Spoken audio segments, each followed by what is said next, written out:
Ed ora riflettori puntati sul Tribunale di Bassano. C'è attesa per l'arrivo del presidente del Veneto, Luca Zaia.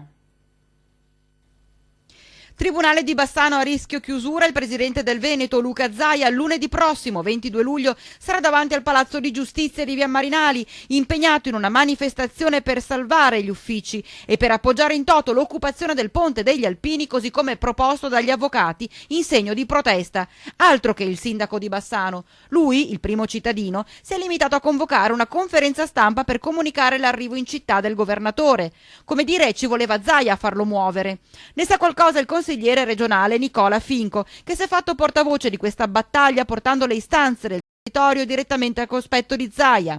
Purtroppo la politica locale, come l'abbiamo visto anche per quel che riguarda l'ospedale di Bassano, è stata assente, però devo ringraziare in particolar modo la Presidente del Consiglio Comunale, la consigliera Tamara Rizzotto, che mi ha sollecitato per un intervento di Zaia, e il Presidente, come sempre, si è dimostrato disponibilissimo.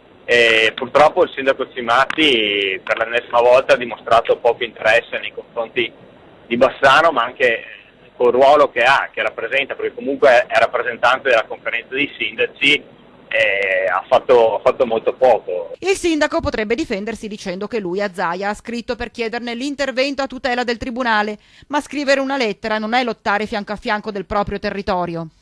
Per fare delle battaglie, per portare a casa dei risultati, non basta scrivere una lettera o fare un comunicato stampa, bisogna muoversi, bisogna scendere a Roma, bisogna scendere e andare a trovare le persone che decidono e che governano, e soprattutto bisogna fare delle azioni forti, delle azioni eclatanti.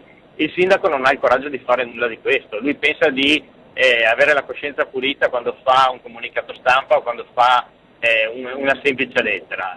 Ci vogliono azioni forti.